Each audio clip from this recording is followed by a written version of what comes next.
Ya pemirsa, kita awal informasi pagi hari ini terkait dengan kebakaran yang menimpa rumah berlantai 2 di Kramat Jati, Jakarta Timur pada Rabu malam. Ya, warga panik lantaran percikan api turut membakar kabel tiang listrik. Kebakaran di Jalan Cempedak RT 1 RW 3, mohon bantuannya. Terima kasih.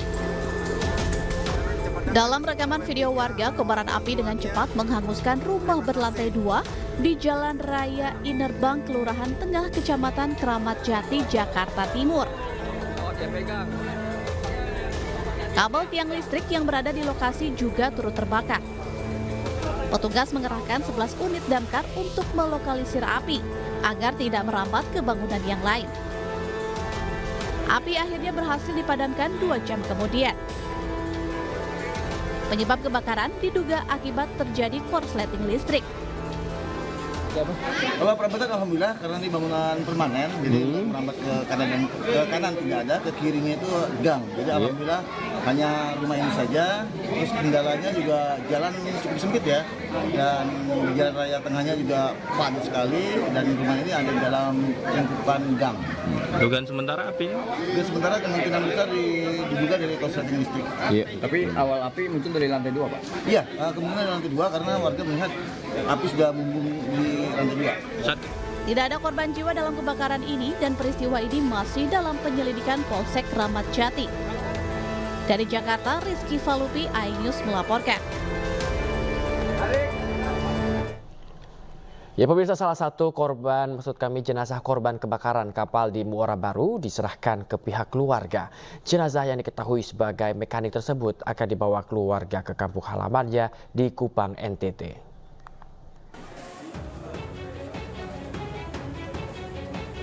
Korban kapal yang terbakar di Pelabuhan Muara Baru, Jakarta Utara diserahkan ke pihak keluarga.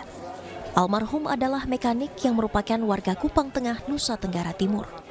Keluarga korban Selasa malam sudah tiba di Rumah Sakit Polri Kramat Jati, Jakarta Timur dan telah melakukan serah terima jenazah. Korban diduga terjebak kobaran api saat kebakaran terjadi di Pelabuhan Muara Baru. Selain itu, satu jenazah yaitu Horil Umam Reza telah diserahkan ke keluarga pada Selasa siang. Sedangkan jenazah bernama Hendri masih berada di ruang forensik dan menunggu keluarga menjemput.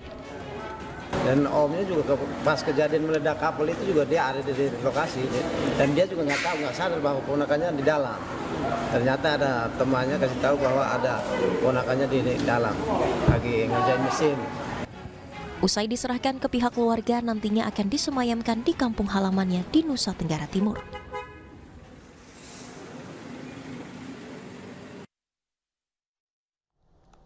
Ya, kita ke informasi lain ya pemirsa, di mana polisi menetapkan 3 tersangka baru yakni taruna tingkat 2 dalam kasus penganiayaan di Sekolah Tinggi Ilmu Pelayaran Jakarta.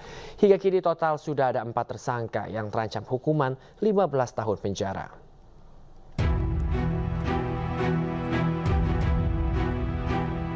Kasus tewasnya Putu Satria Ananta Rustika, taruna tingkat 1 di Sekolah Tinggi Ilmu Pelayaran atau STIP Jakarta yang dianiaya seniornya kini memasuki babak baru.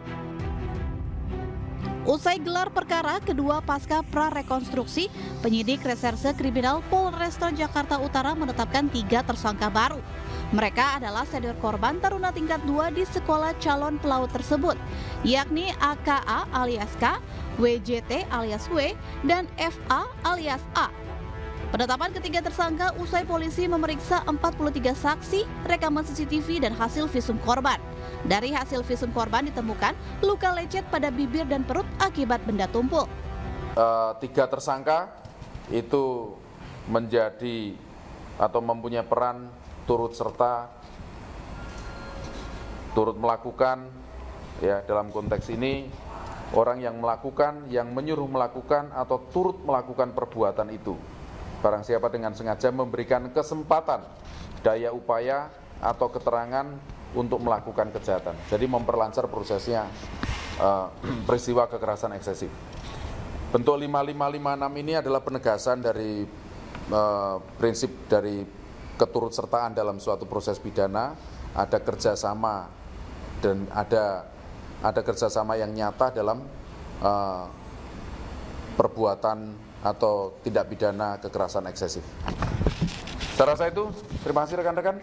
Hari ini kita melakukan proses penyidikan berikutnya terhadap 3 tersangka tambahan dan dilakukan penahanan terhadap yang bersangkutan.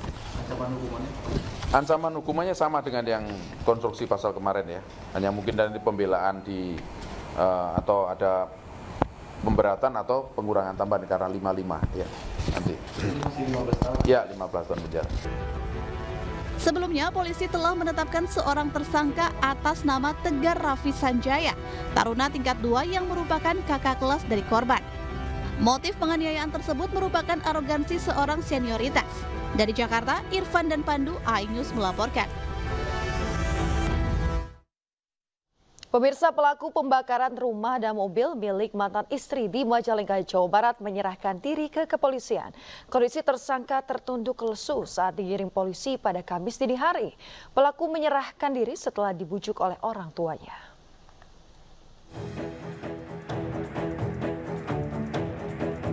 Asikin, pelaku pembakaran rumah dan mobil milik mantan istrinya, hanya bisa tertunduk lesu saat digiring petugas Satreskrim Polres Majalengka. Asikin menyerahkan diri ke polisi setelah pihak keluarga menghubungi mantan kepala desa yang kemudian melaporkan ke Satuan Intelkam Polres Majalengka. Petugas juga menyita sebuah minibus yang digunakan pelaku saat membakar rumah serta mobil milik mantan istrinya. Sebelum menyerahkan diri, tersangka komunikasi meminta petunjuk sama orang tuanya apa yang harus dilakukan. Nah, ya udah, lebih baik menyerahkan diri saja. Akhirnya kemudian kenal dengan Pak Pu komunikasi sama Kasat Intel ya. Akhirnya komunikasi lah Pak Pu dengan Kasat Intel, kemudian diserahkan ke Polres Majalengka. Artinya inisiatif sendiri? Inisiatif sendiri, dan pelaku memang sudah salah. Sebelumnya, Asikin alias Bonang, warga Majalengka, Jawa Barat, tega membakar mobil mantan istrinya karena cekcok rumah tangga. Setelah membakar mobil, pelaku juga membakar rumah mantan istrinya di Desa Kubung, Majalengka. Dari Majalengka, Jawa Barat, Muhammad Zeni Johadi, iNews melaporkan. Ya pemirsa, seorang ibu korban banjir di Konawe Utara dievakuasi dan juga menerobos banjir menuju rumah sakit usai melahirkan di puskesmas. Korban dievakuasi lantaran masih terdapat plasenta bayi di dalam kandungannya.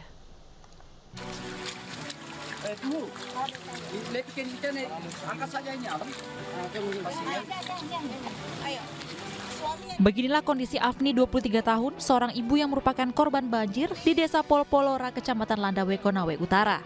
Ia terpaksa dievakuasi oleh tim gabungan BPBD ke atas rakit menuju rumah sakit karena usai melahirkan di puskesmas masih terdapat tali plasenta yang berada di dalam kandungannya. Dengan menggunakan rakit, korban harus menerobos tingginya air banjir yang memutus jalan Trans Sulawesi di Kecamatan Langgikima, Kabupaten Konawe Utara. Ya, syukur alhamdulillah baik. Bagus lagi, langsung cepat ditangani, enggak bila nunggu begitu, enggak langsung. Saya senang, syukur alhamdulillah. Korban tiba dengan kondisi lemas karena mengalami penurunan sel darah merah. Tim medis Rumah Sakit Bayangkara pun langsung melakukan operasi guna mengeluarkan plasenta yang masih berada di dalam kandungan korban. Darah sudah kita lakukan dan kita mempercepat supaya HB ibu ini naik terus, begitu. Kondisinya sekarang sudah mulai stabil atau gimana? Alhamdulillah sudah stabil, nanti bisa kita lihat bersama kondisi. Kondisi korban kini membaik setelah tim medis melakukan penanganan dan menambah sebanyak 3 kantong darah terhadap korban. Dari Kendari, Sulawesi Tenggara, Mukhtarudin, iNews melaporkan. Pemirsa, proses evakuasi korban terisolir akibat longsor Luwu masih terus dilakukan oleh tim SAR gabungan. Setelah itu pembukaan jalur juga dikebut guna mempermudah evakuasi korban melalui jalur darat. Terus tarik. Ambil, tarik. Pull.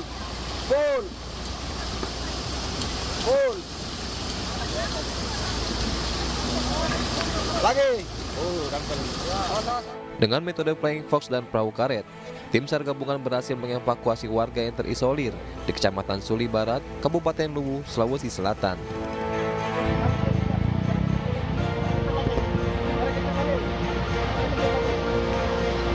Warga berhasil dievakuasi setelah Ahmadi terjebak dan menunggu diselamatkan. Setelah dievakuasi, warga langsung dibawa ke posko pembantu guna mendapat perawatan medis. Selain mengevakuasi warga, tim SAR gabungan juga menjalankan bantuan logistik.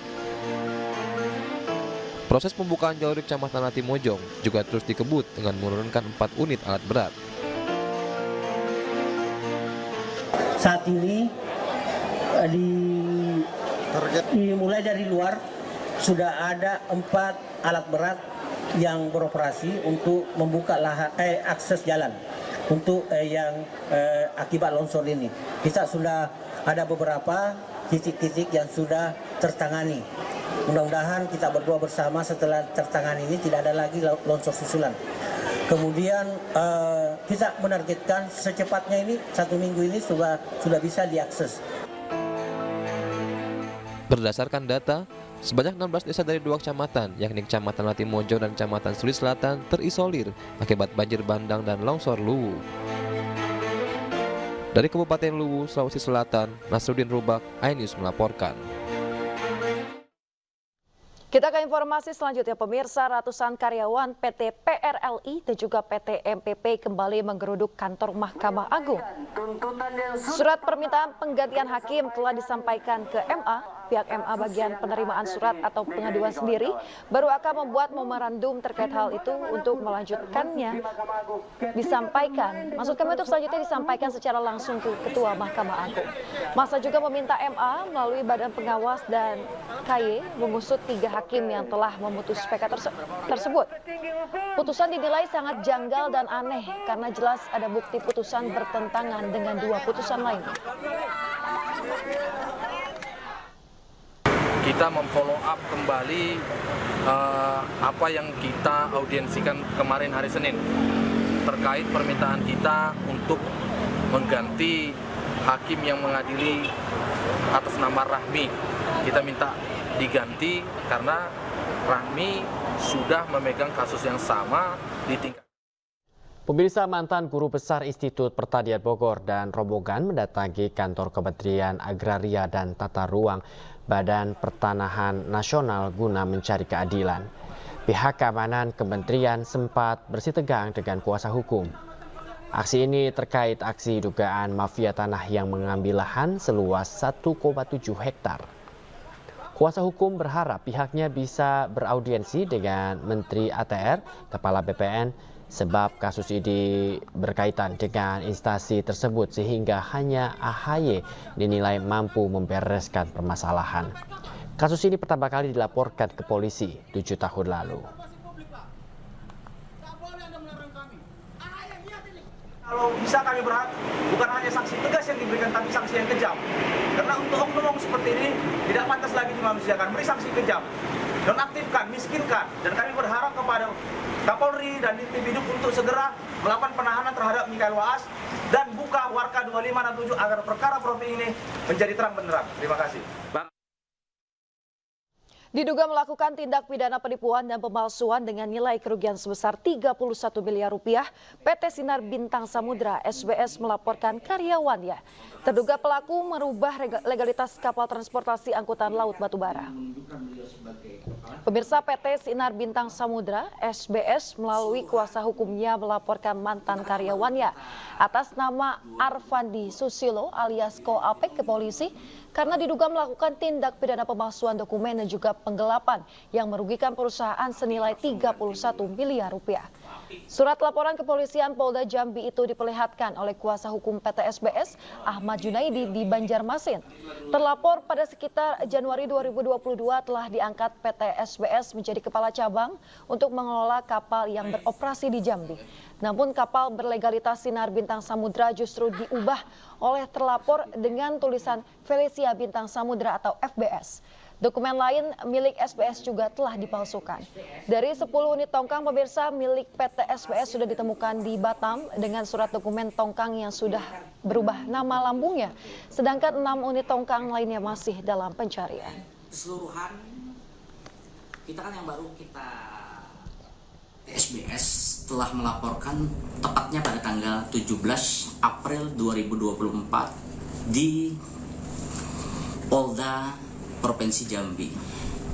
dengan 2 LV. Yang pertama tentang adanya dugaan tindak pidana pemalsuan surat dan dokumen dan penggelapan dalam jabatan karena beliau telah diangkat oleh PT SBS sebagai kepala cabang untuk mewakili pengelolaan. Pemirsa, mengatasi keluhan warga akan terbatasnya akses jalan, Kodim 0623 Cilegon, Banten menggelar program TNI Manunggal Membangun Desa ke-120. Dalam program kali ini difokuskan dalam pembukaan akses jalan baru, mempermudah akses menuju perkotaan, serta meningkatkan taraf perekonomian warga.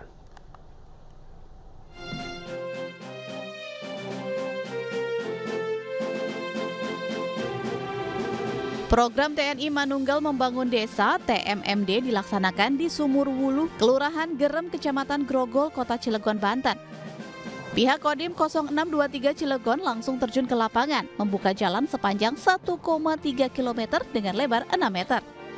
Kegiatan digelar guna mengatasi keluhan warga akan terbatasnya akses jalan menuju perkotaan, khususnya saat warga desa hendak ke puskesmas dan rumah sakit. Selain dapat meningkatkan taraf perekonomian, program TMMD ke-120 ini juga fokus pada 4 hal utama, di antaranya pembangunan infrastruktur dan peningkatan kualitas lingkungan. Jalannya seperti apa di sini, Bu? Jalan kecil. Paling Tapi memang dilalui masyarakat. dilalui lah ya. Ini dari mana mau ke mana biasanya, Bu? Dari Sumur Wuluh ke Cikuasa, ke sawah. Tapi kalau dengan ini dilebarin gimana, Bu? Dilebarin lah enak lah. Makin lancar, Bu, ya? Iya. Tapi jalan dulu udah seperti ini, Bu, apa? Nggak ada jalan kecil. Enggak ada ya. Ibu, ini Jalan setapak. Ibu, ini udah dibuka gini, gimana perasaan masyarakat, Bu? Enak lah, senang. Senang. Senang ya? Senang, Pak. Supaya kampungnya dikenal sama masyarakat. Rame. Harapan kita nantinya jalan ini bisa menghubungkan antara Jalan Raya Merak Cilegon dengan lingkar Gerem Atas, sehingga kalau apabila itu jalan nantinya akan tembus, itu insya Allah ya, jadi transportasi kegiatan masyarakat yang ada di sekitaran kampung-kampung ini, masyarakat kita ini bisa terfasilitasi, sehingga untuk ke suatu tempat masyarakat itu tidak harus memutar. Aryo menambahkan program TMMD ke-120 juga menyasar aspek non-fisik, seperti beragam penyuluhan seperti pertanian, kesehatan, penanggulangan stunting, bahaya narkoba, hingga wawasan kebangsaan dan Kamtibnas. Dari Cilegon, Banten, Iskandar Nasution, iNews melaporkan.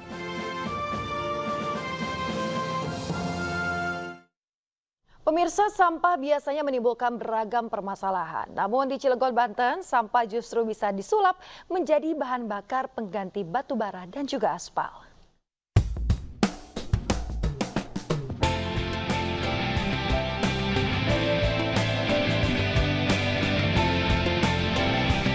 Pemerintah Kota Cilegon, Banten berhasil mengolah sampah menjadi bahan bakar jumputan padat di tempat pembuangan sampah akhir, Bagendung.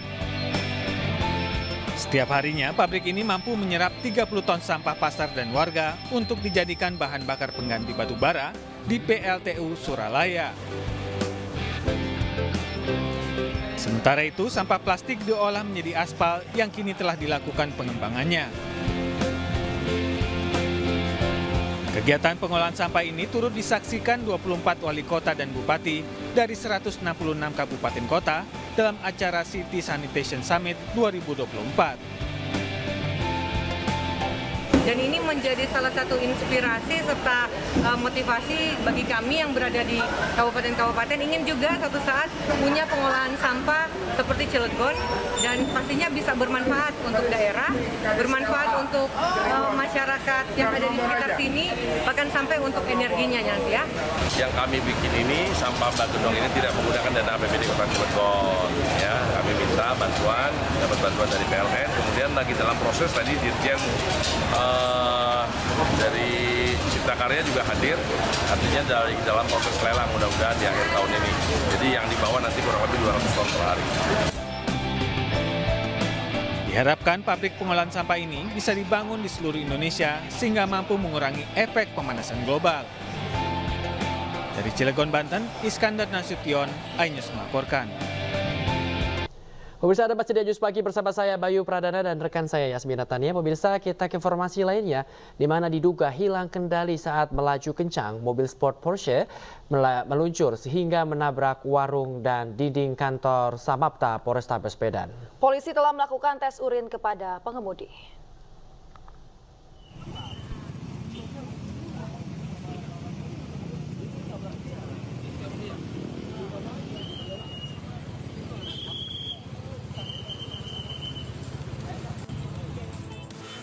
Video amatir merekam pasca insiden tabrakan antara mobil sport Porsche dengan satu unit minibus di Jalan Putri Hijau, Medan, Sumatera Utara, Rabu pagi. Sebelum kecelakaan, mobil Porsche yang dikemudikan perempuan berinisial ES, 40 tahun, datang dari arah Jalan Putri Hijau menuju Jalan Merak Jingga, melaju dengan kecepatan tinggi dan hilang kendali. Mobil sport ini pun keluar jalur dan menabrak satu unit minibus yang sedang parkir di pinggir jalan hingga akhirnya mobil terpental dan menabrak warung serta dinding kantor polisi. Mobil itu lewat dari sana. Dari arah mana bang? Jalan mana? Dari arah Bukit. Pukul 5:30 pagi. Kemudian ada nabrak Avanza yang lagi parkir. Habis itu mobil naik ke trotoar terbang. Meski kerusakan kedua mobil dan warung sangat parah, namun dilaporkan tak ada korban jiwa dalam kecelakaan ini. Polisi masih menunggu hasil tes urin pengemudi ES. Saat ini pengemudi Porsche dan seorang penumpang yang juga perempuan masih dalam perawatan medis di rumah sakit. Dari Medan, Sumatera Utara, Ahmad Ridwan Nasution, iNews melaporkan. KPK menetapkan Gubernur Nonaktif Maluku Utara Abdul Ghadi Kasuba sebagai tersangka tindak pidana pencucian uang TPPU. TPPU yang dilakukan oleh Abdul Ghadi Kasuba mencapai 100 miliar rupiah. Dari hasil penelusuran awal KPK, Abdul Ghadi diduga menerima suap terkait proyek infrastruktur di Maluku Utara dengan hilal infrastruktur mencapai 500 miliar rupiah. Tak hanya itu, diduga Ghani menerima suap 2,2 miliar rupiah untuk penginapan hotel dan keperluan pribadi. Kabak Pemberitaan KPK, Ali Fikri, mengatakan saat ini tim penyidik melakukan pencegahan berpergian ke luar negeri untuk saksi MS dan pihak swasta yang diduga berpotensi menjadi tersangka baru. Sebelumnya Gubernur Maluku Utara Abdul Ghadi diciduk dalam OTT KPK pada 18 Desember lalu.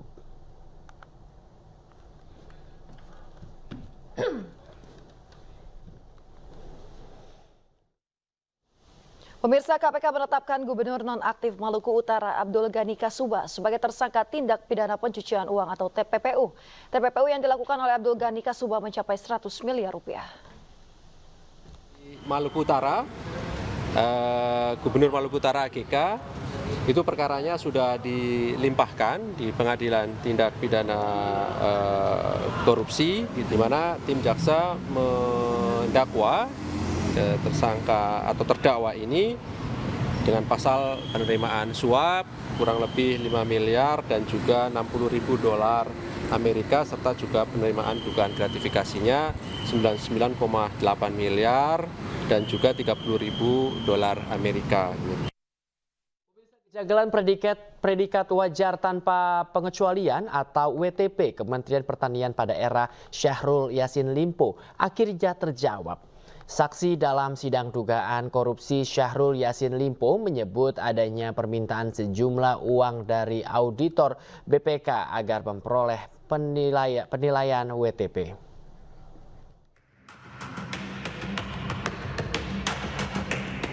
Terungkapnya dugaan permintaan uang 12 miliar rupiah disampaikan saksi Hermanto, mantan Sekretaris Dirjen Prasarana dan Sarana Pertanian PSP Kementerian Pertanian dalam sidang di Pengadilan Tipikor Jakarta hari Rabu. Jaksa mempertanyakan kepada saksi terkait penilaian wajar tanpa pengecualian WTP oleh BPK pada tahun 2022-2023. Padahal banyak temuan tidak wajar seperti penggunaan anggaran kementerian untuk keperluan pribadi keluarga SYL. hingga iuran maupun urunan pejabat Kementan untuk membayar kebutuhan pribadi SYL. Saksi Hermanto membeberkan adanya permintaan sebesar 12 miliar rupiah oleh 2 auditor BPK agar mendapat penilaian WTP. Namun saksi mengaku tidak mengetahui mekanisme penyerahan uang tersebut. Hermanto menjelaskan uang itu diperoleh Direktur Alinstan Kementan Muhammad Hatta dengan cara meminjam dari vendor. Pada persidangan inilah mulai terbuka, mulai terbongkar, dan kita memang sengaja menghadirkan saksi-saksi yang berkaitan itu. Bahwa ternyata WTP itu muncul dikarenakan ada beberapa kronologis. Di antaranya dari fakta persidangan tadi yang kita lihat dari saksi menjelaskan ada permintaan uang dari pihak BPK tadi. Selain mengungkap permintaan uang untuk memperoleh predikat WTP, saksi Hermanto juga menyampaikan pihaknya dibebani membayar gaji asisten rumah tangga SYL di Makassar yang nilainya mencapai 35 juta rupiah. Hermanto mengatakan uang yang digunakan untuk membayar gaji ART SYL adalah uang pribadinya. Uang tersebut kemudian diganti dari sisa pembelian sapi kurban. Uniknya, pembelian sapi kurban menggunakan uang patungan di Direktorat PSP. Saksi juga menerangkan Direktorat PSP membuat perjalanan fiktif untuk memenuhi permintaan SYL yang tidak masuk dalam anggaran resmi. Saksi Hermanto juga menjelaskan pembuatan perjalanan dinas fiktif di Direktorat PSP bukan merupakan sebuah rahasia. Direktorat PSP tidak melakukan peminjaman ke vendor untuk memenuhi permintaan uang yang tidak dianggarkan, sehingga permintaan itu dipenuhi menggunakan APBN di Direktorat PSP. Dari Jakarta, Nisa Sahib, Seto Pratomo, Adi Supriyatna, iNews melaporkan. Kita ke informasi berikutnya pemirsa. Ganjar Pranowo dengan lantang mengatakan menjadi yang pertama beroposisi di pemerintahan Prabowo Gibran. Lantas apakah sikap oposisi Ganjar Pranowo mampu membuka jalan bagi PDIP menjadi oposisi? Berikut ada perbincangan jurnalis iNews Abraham Silaban bersama Ganjar Pranowo.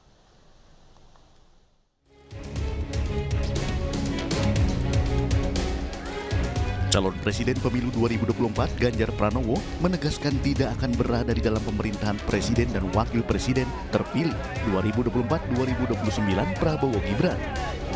Hal tersebut disampaikan saat menghadiri halal bihalal di Markas Barikader 98 di kawasan Menteng, Jakarta Pusat Selasa malam.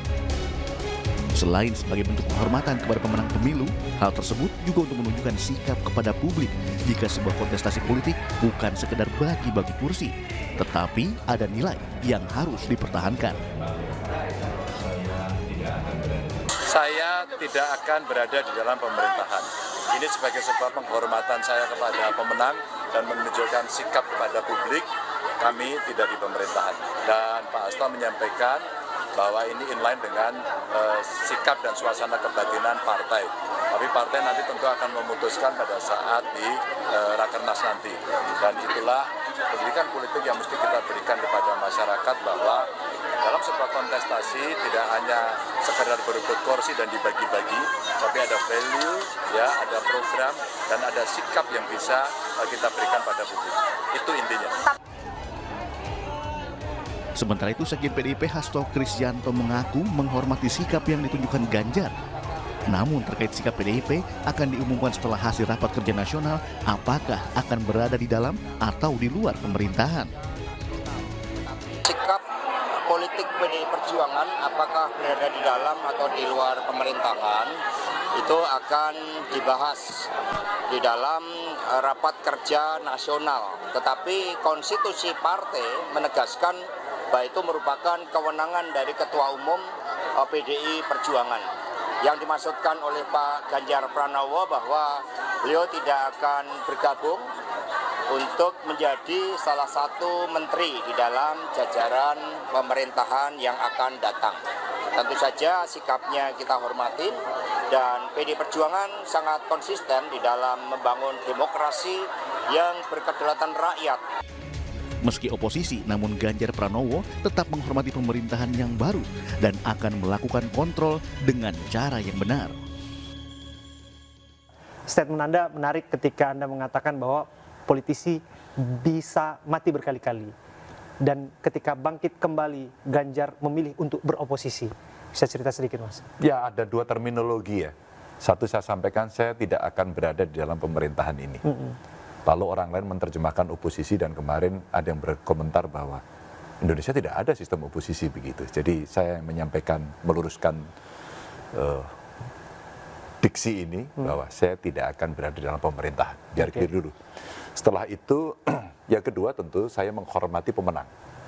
Biarkan pemenang dalam kontestasi Pilpres ini membentuk kabinet dan dia akan berembuk dengan partai pengusungnya. Saya kira itu cara yang paling gentle menurut saya, paling sportif. Dan tentu saja setelah mereka bisa membentuk, ketika kita tidak berada di dalam pemerintahan, maka tugas kita bukan mengolok-olok mencibir, tapi bagaimana kita bisa mengkoreksi seandainya ada yang keliru, tapi kalau benar mesti fair dong. Kalau dia sudah on the track mesti fair dong. Oh ya, itu bagus. Jadi tradisi politik yang menurut saya perlu dikembangkan dan menurut saya ini baik. Saya ingin penegasan saja, Mas. Apakah yang Anda sampaikan ini memang murni pribadi atau jangan-jangan apa yang Anda sampaikan ini mewakili suasana batin partai yang akan segera dideklarasikan? Kalau kemarin kan saya sampaikan di acara halal bihalal TPN. Jadi saya sampaikan sebagai kandidat atau prinsipal. Ada saya, ada Pak Mahfud, lalu saya statement itu. Jadi ini pendapat sebagai seorang capres, ya, sebagai pribadi yang saya sampaikan. Maka kalau tadi disampaikan Mas Hasto gitu, partai akan memutuskan nanti, nah itu nanti partai yang secara resmi akan memutuskan. Tapi sebagai pribadi Ganjar tidak akan bergabung di dalam pemerintahan ini.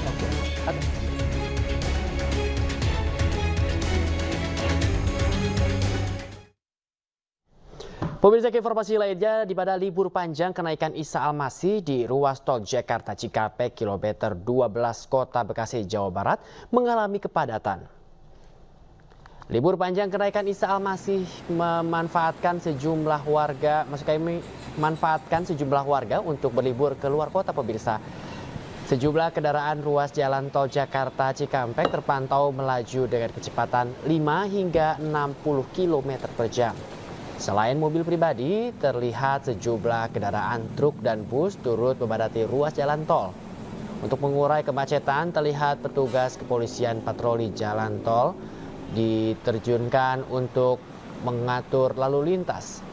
Tidak hanya ruas jalan tol, Jalan Protokol Jenderal Ahmad Yani yang hendak menuju pintu gerbang tol Bekasi Barat juga mengalami kepadatan.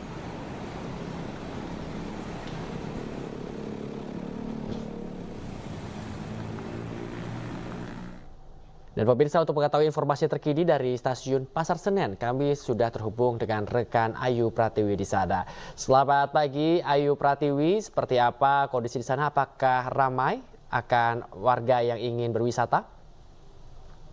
Dilakukan pembangunan eskalator, namun pembangunan ini tidak memberikan dampak yang signifikan bagi para penumpang, baik yang baru saja tiba di DKI Jakarta melalui stasiun Pasar Senen ataupun para penumpang yang hendak melakukan perjalanan. Hal ini terbukti sejak kami memantau, memang dari jam 1 dini hari tadi di stasiun Pasar Senen ini dipadati oleh para penumpang, dan kami melihat juga ada antrian untuk pencetakan tiket, kemudian kursi-kursi yang tersedia di ruang tunggu pun tidak ada satupun yang kosong. Bahkan kami juga sempat melihat adanya antrian kendaraan yang ingin masuk ke kawasan parkir di stasiun Pasar Senen yang cukup mengular panjang keluar dari kawasan stasiun. Dan memang meskipun pembangunan eskalator ini tidak memberikan dampak yang signifikan, dari PT KAI memberikan kebijakan, memang ada beberapa kereta yang diberhentikan di stasiun Jatinegara, dan itu artinya memang para penumpang yang akan melaksanakan perjalanan menggunakan kereta tersebut harus melalui stasiun Jatinegara. Namun meskipun memang ada pemberhentian di stasiun Jatinegara, kami melihat kepadatan di stasiun Pasar Senen ini cukup tinggi sekali. Bahkan memang dari data juga tercatat untuk periode libur panjang ini dari tanggal 8 hingga 12 Mei 2024 ini tercatat ada peningkatan sebanyak 3% untuk penumpang, terkhusus di tanggal 8 Mei, yaitu artinya kemarin tercatat ada lebih dari 145.000 penumpang yang meninggalkan DKI Jakarta. Dan diprediksi juga untuk hari ini di tanggal 9 Mei 2024 juga akan menjadi puncak dari perjalanan, karena memang diprediksi untuk puncak perjalanan untuk libur panjang ini terjadi di tanggal 8 dan juga tanggal 9, itu artinya kemarin dan juga hari ini akan ada lebih dari 16.000 penumpang yang akan meninggalkan DKI Jakarta yang terbagi menjadi 2 stasiun, yaitu dari Gambir dan juga dari stasiun Pasar Senen. Dan hingga saat ini untuk jumlah kereta yang sudah terjual dari PT KAI lebih dari 520.000 tiket yang sudah terjual. Namun memang untuk jumlah ini masih diprediksi akan terus bertambah karena untuk penjualan tiket masih berlangsung hingga saat ini, baik secara langsung maupun secara online. Dan dihimbau kepada seluruh masyarakat yang akan melaksanakan libur panjang untuk melaksanakan ataupun membeli tiket jauh-jauh hari, dan nantinya diprediksi untuk tiket di tanggal 12 Mei 2024 diprediksi sudah sangat menipis, sehingga bagi Anda yang akan melakukan perjalanan balik baik dari luar DKI Jakarta ataupun dari DKI Jakarta justru mau keluar kota juga dihimbau untuk membeli tiket di tanggal 13 ataupun tanggal 14 Mei 2024. Sementara demikian kembali ke studio. Baik, terima kasih banyak Ayu Pratiwi atas informasi yang Anda sampaikan. Selamat bertugas kembali. Pemirsa, ke informasi lainnya, di mana salah satu produsen bumbu masak ternama tanah air meresmikan PAUD pembangkit listrik tenaga surya dan pengelolaan limbah sistem plasma nanobubble di Kabupaten Probolinggo, Jawa Timur. Hal itu sebagai langkah strategis pendukung pembangunan berkelanjutan.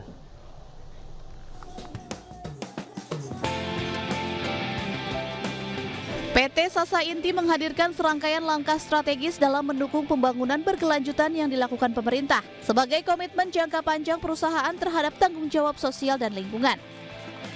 Pembangunan berkelanjutan menjadi landasan utama PT Sasa Inti dalam mengelola bisnis.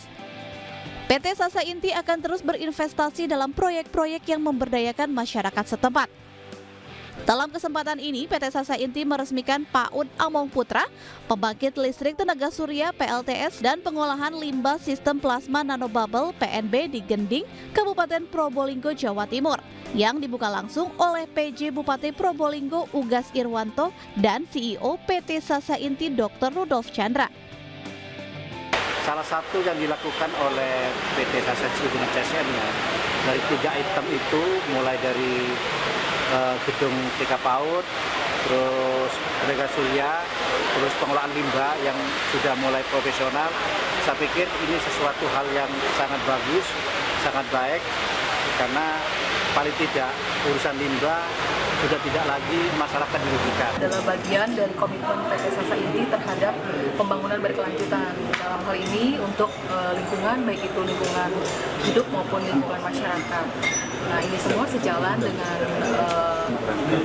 PT Sasa Inti, value-nya yaitu care, courageous, action-oriented, respectful, dan enthusiastic. Melalui langkah-langkah ini, PT Sasa Inti berharap dapat menjadi agen perubahan positif dalam mempromosikan pembangunan berkelanjutan bukan hanya di Indonesia saja, tetapi di seluruh dunia. Dari Probolinggo, Jawa Timur, Hana Purwadi, iNews melaporkan. Pemirsa, musim haji 1445 Hijriah tinggal menghitung hari. Nah, bagi masyarakat yang ingin mendapatkan pembiayaan pendaftaran Haji Plus, saat ini Pengadaian meluncurkan produk syariahnya. Layanan ini memberikan kemudahan bagi masyarakat yang ingin melaksanakan ibadah Haji Plus dengan barang jaminan emas 7,5 gram saja.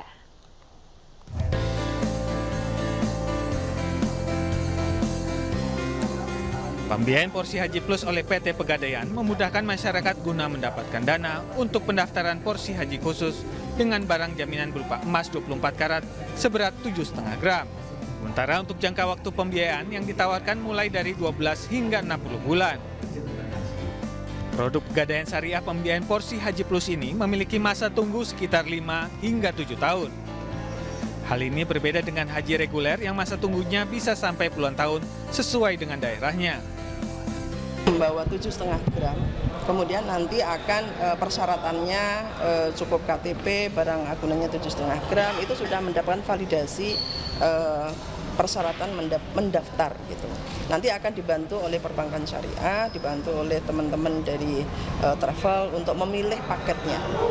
Pembiayaan Pegadaian itu yang belum lunas semuanya berangkat. Cuman kita membantu orang segera mendapatkan porsi haji sehingga nomor antrinya itu cepat. Kalau hanya nabung dari sendiri sampai punya porsi itu kan lama kan. Nah, maunya 5 tahun baru daftar, kan urutnya tambah panjang. Tapi kalau daftar dari sekarang, mungkin nanti 8 tahun dari sekarang sudah berangkat. Nah, tunggu apa lagi bagi Anda yang tertarik untuk mendapatkan kemudahan pembiayaan porsi Haji Plus, bisa menyambangi outlet Pegadaian terdekat. Dari Jakarta, Rizky Ihwal, iNews melaporkan. Pemirsa, Sekjen PB PBSI sekaligus Ketua Tim Ad Hoc Olimpiade Paris 2024, Fadil Imran, menegaskan rapor bulu tangkis Indonesia meningkat jelang Olimpiade. Meski begitu, PBSI berharap para pebulu tangkis Indonesia lebih berjuang demi meraih hasil optimal. Ya, seperti kemarin Grego itu kan di final, ternyata Cheng Yufei itu sudah mempelajari. Nah, kita juga hal-hal seperti itu. Sama seperti Jojo, walaupun menang terus, ternyata waktu lawan Li Shifeng, ternyata kan rubber set. Berarti dia juga sudah mempelajari Jojo. Dan Li Shifeng juga mengatakan dia mempelajari Jojo, tapi ternyata waktunya tidak cukup panjang, dan ternyata Jojo juga sudah melakukan langkah-langkah antisipasi. Karena lawan di Olimpiade ini kan jelas, toh, siapa aja di tunggal, siapa aja di ganda, siapa aja di mixed double. Nah, itu yang kita terus diskusikan. Saya punya apa ya, kayak ya beberapa turnamen yang memang saya rasa ini saya mau jadiin simulasi untuk Olimpiade gitu. Makanya pas kemarin di final dengan kondisi seperti itu adalah simulasi yang paling bagus menurut saya. Ketika pressure itu ada, ketika harapan itu ada, ketika semuanya tuh rasanya bener-bener apa ya, bener-bener bukan neken ya, bener-bener ada di pundak saya lah istilahnya kayak gitu. Nah, itu justru malah latihan yang bagus untuk Olimpiade, dan itu yang saya coba terapin waktu sebelum masuk ke lapangan kemarin pas di final itu lawan Cina itu.